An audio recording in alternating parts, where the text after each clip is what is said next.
Ave Maria, gratia plena, Dominus tecum, benedicta tui mulieribus, et benedictus fructus ventris tui, Iesus. Sancta Maria, Mater Dei, ora pro nobis peccatoribus, nunc et in hora mortis nostrae. Amen.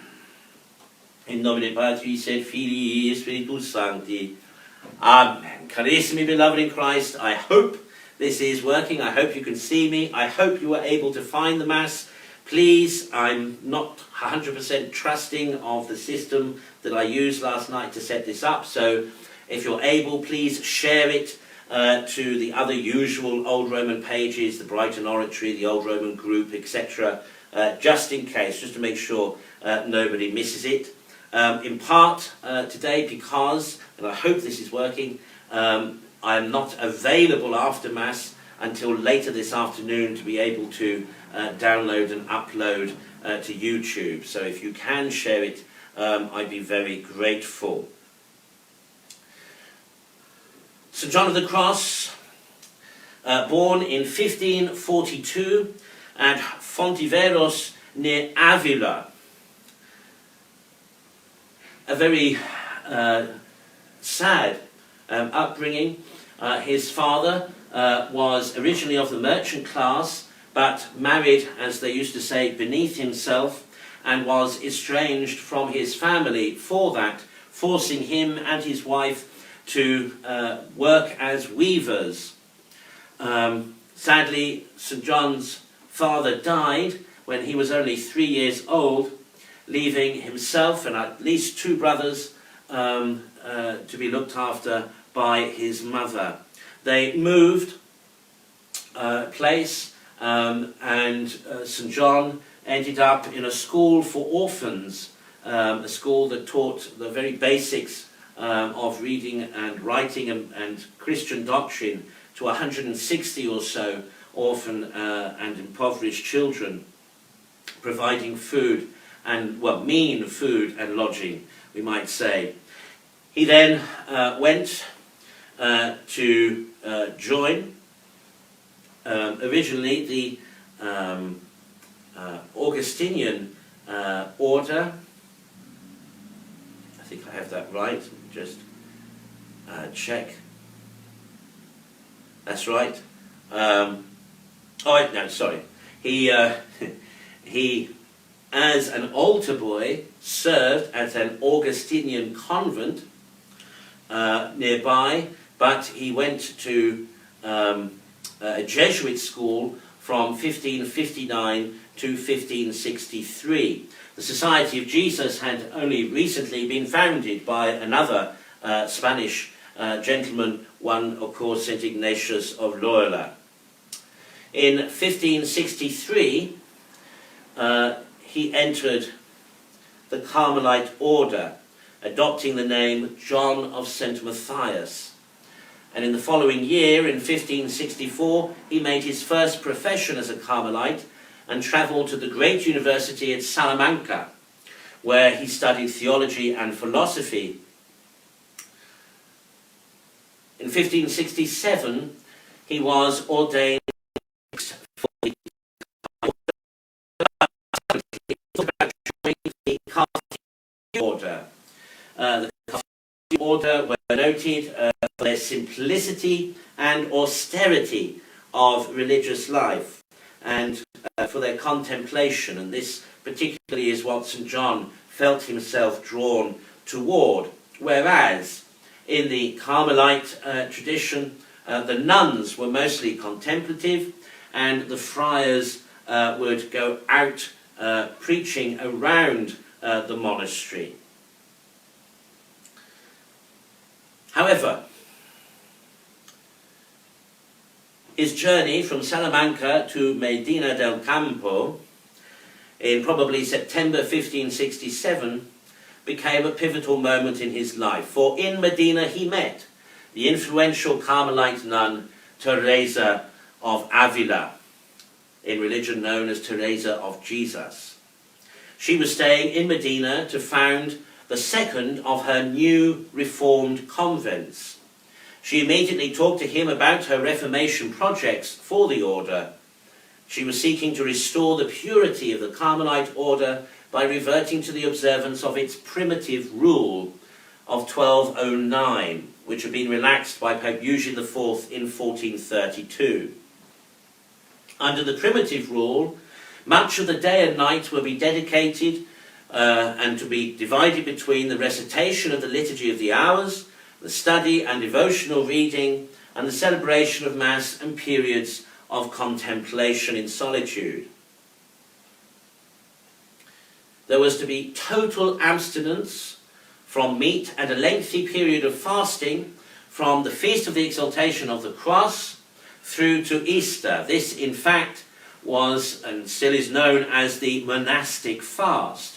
In the medieval times, all monks, it was generally the custom in all monasteries and convents from the 15th of September, the day after the Feast of the Exaltation of the Holy Cross, for them to fast from then until Easter.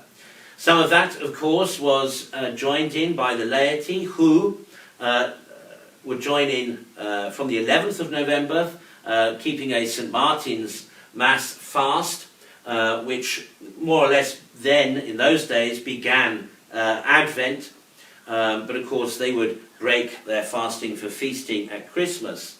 Likewise, of course, too, the monks and the nuns would feast on Christmas Day and the Feast of the Epiphany. They would have some relaxation of their fast, some exceptions, but invariably they fasted all that time. They wore simpler and coarser habits and uncovered shoes. And this was where the name, ultimately, of the new reform was to be taken from. For this they were called discalced Carmelites. Discalced Carmelites, which meant, literally, no sandals, no shoes. And they would be recognised as a new order of discalced Carmelites in 1580. Teresa then pleaded with John to, rather than go to the Carthusians, to realise that contemplation, that contemplative life and more austere and simple life with her reformed order, which he did, having spent a final year in Salamanca. In August 1568, John travelled with Teresa from Medina to Valladolid, where Teresa intended to found another convent. After a spell at Teresa's side, he then, learning more about the new form of Carmelite life, in October 1568, he left Valladolid, accompanied by Friar Antonio de Jesus de Heredia, to found a new monastery for Carmelite friars, which would be the first to follow the reform of Teresa. They were given the use of a derelict house at Durulero, which had been donated to Teresa. And on the 28th of November 1568, the monastery was established, and on that same day, John changed his name to St. John of the Cross. Soon after, in June 1570, so remember this is the time of the Council of Trent and the promulgation of the Tridentine Mass, the friars found the house at Durulero was too small, and so moved to the nearby town of Manzara de Abajo, midway between Avila and Salamanca. John moved from the first community to set up a new community at Pastrana in October 1570, and then a further community at Alcalá de Henares as a house for the academic training of the friars. In 1572 he arrived in Avila at Teresa's invitation, where she had been appointed prioress of the convent of the Incarnation there in 1571.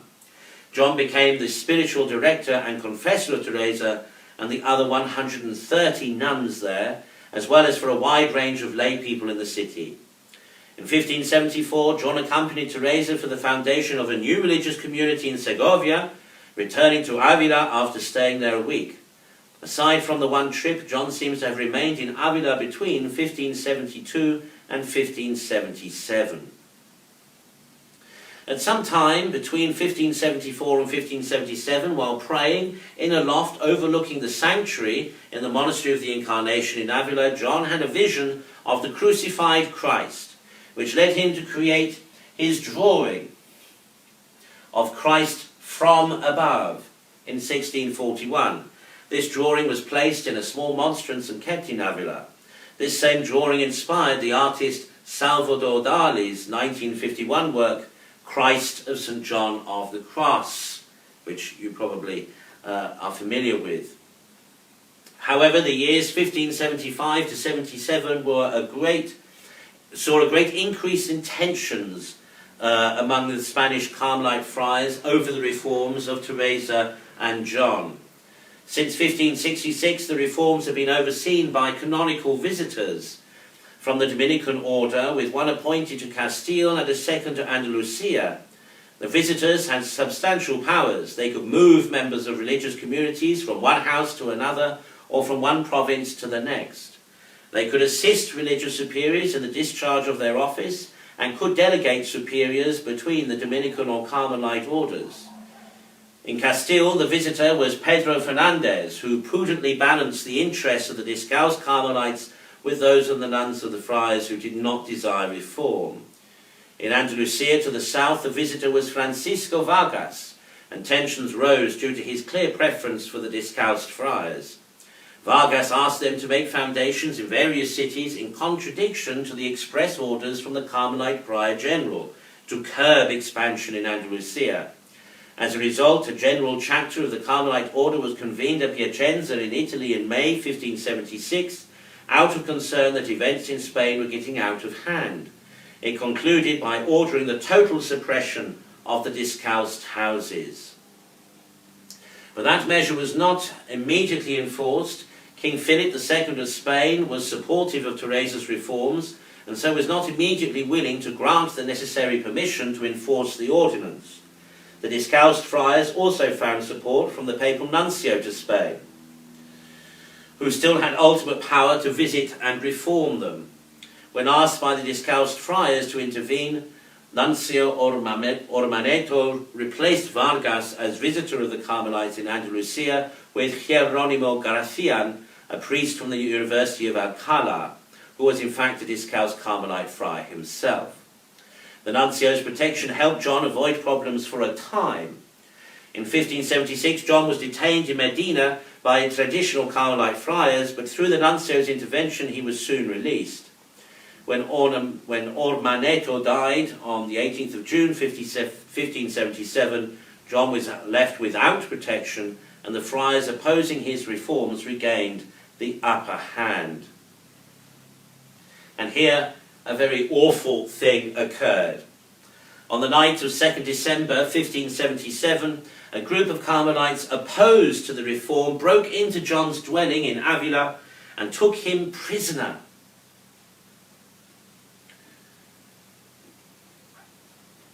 He had received an order from superiors opposed to reform to leave Avila and return to his original house, but John had refused on the basis that his reform work had been approved by the papal nuncio. Now, with the nuncio gone, he did not have that protection. So he was taken from Avila to the Carmelite monastery in Toledo, at that time the order's leading monastery in Castile, with a community of 40 friars. He was brought before a court of friars, accused of disobeying the ordinances of Piacenza. Despite his argument that he had not disobeyed the ordinances, he was sentenced to a term of imprisonment.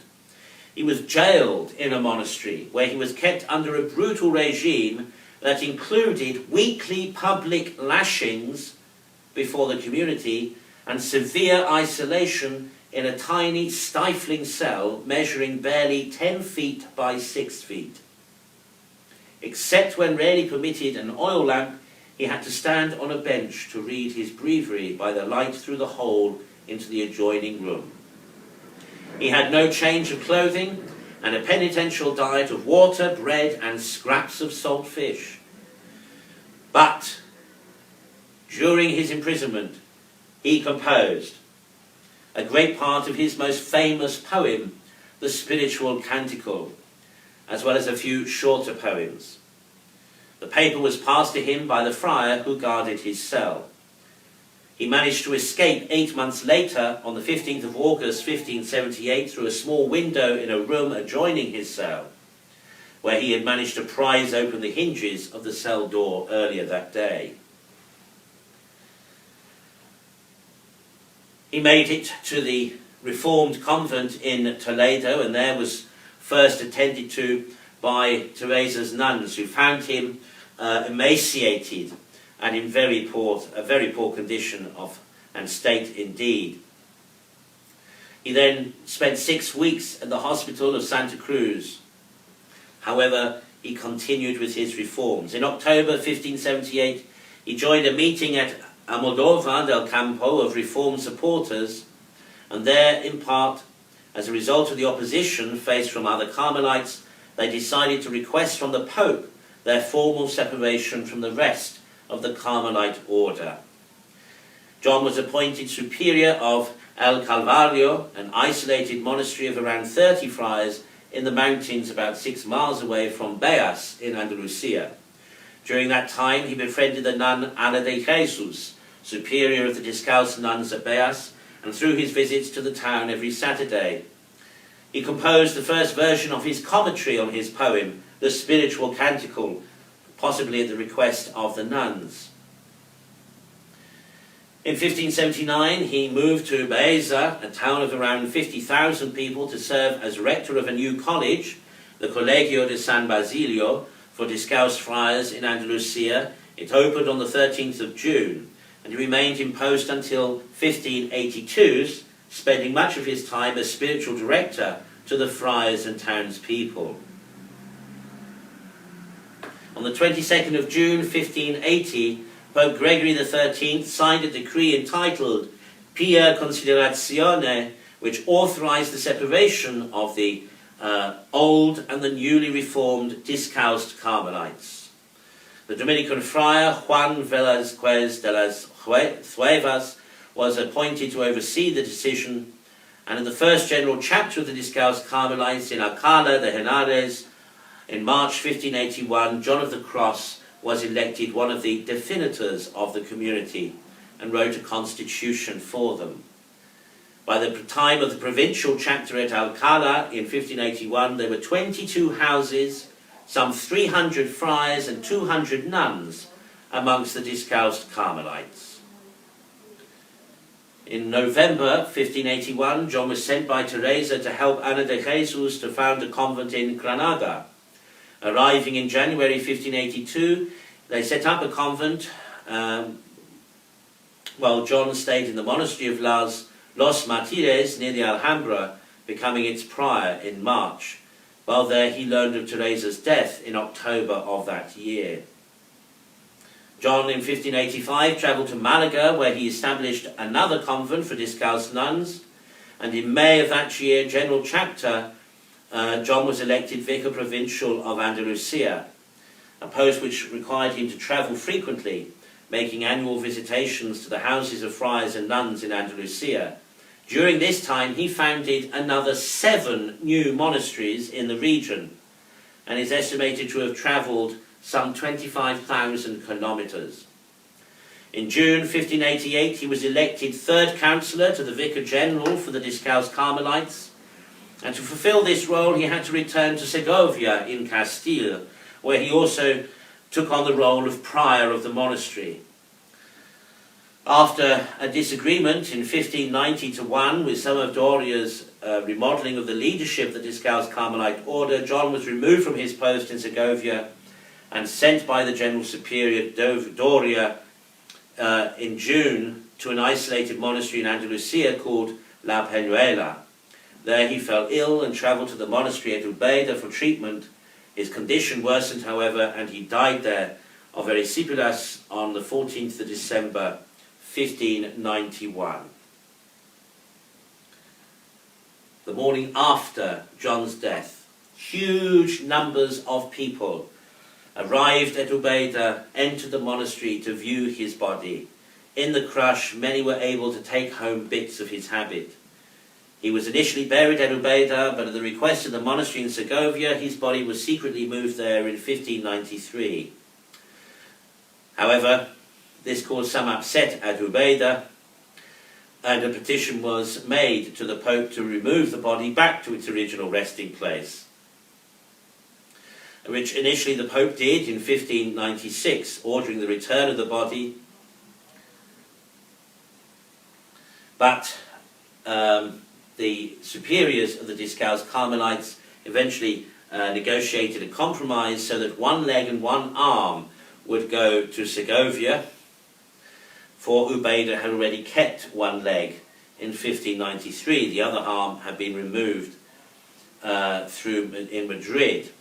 A hand and a leg remained visible in a reliquary of the oratory of San Juan de la Cruz in Ubeda, a monastery built in 1627.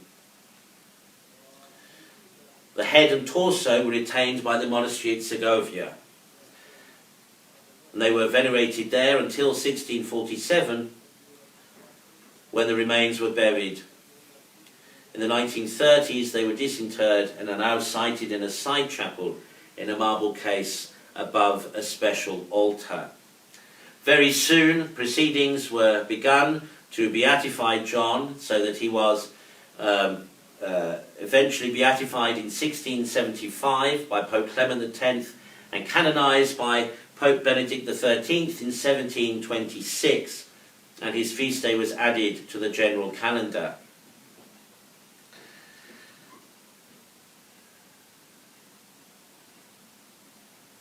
In 1926 he was declared a Doctor of the Church by Pope Pius XI.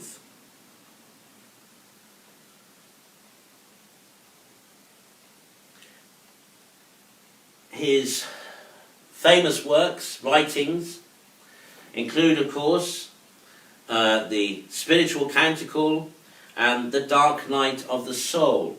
And these are considered masterpieces of Spanish poetry, both for their formal style and their rich symbolism and imagery. His theological works often consist of commentaries on the poems. All the works were written between 1578 and his death in 1591. The Spiritual Canticle is an eclogue in which the bride, representing the soul, searches for the bridegroom, representing Jesus Christ, and is anxious at having lost him. Both are filled with joy upon reuniting. And this was composed while John was imprisoned in Toledo. The Dark Night of the Soul, from which the phrase, the dark night of the soul, comes, narrates the journey of the soul from its bodily home to union with God. It happens during the dark, which represents the hardships and difficulties met in detachment from the world and reaching the light of the union with the Creator.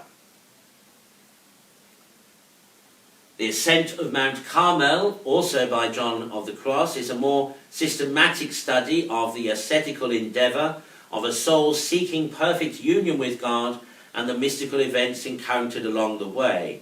It begins as a commentary on the dark night of the soul. After the first two stanzas of that poem, it rapidly diverts into a full treatise. Another work, Living Flame of Love, describes a greater intimacy as the soul responds to God's love. These, together with his Dichos de Luz y Amor, or Sayings of Light and Love, along with St. Teresa's own writings, are the most important mystical works in Spanish and have deeply influenced later spiritual writers across the world, including T.S. Eliot, Saint Teresa de Lisieux, Edith Stein, Thomas Merton, Jacques Maritain, Hans Urs von Balthasar, Dorothy Day, Daniel Berrigan, Philip Berrigan, Salvador Dali, John Paul II, and various others. He is known as the mystical doctor, and today, of course, still remains a very great source of inspiration and insight and a great guide to those seeking perfection in the spiritual life. Let us, my brothers and sisters, follow St. John and Teresa's example, and ourselves renew a daily reform of our lives, conforming ourselves to the desires and will of God.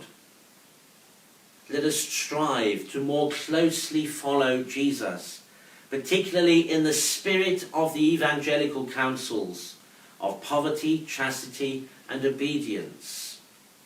Remember, though the religious may take vows for the same, nonetheless we are all called to live in the spirit of those counsels, which enable those who do to grow deeper spiritually in love and in union with God.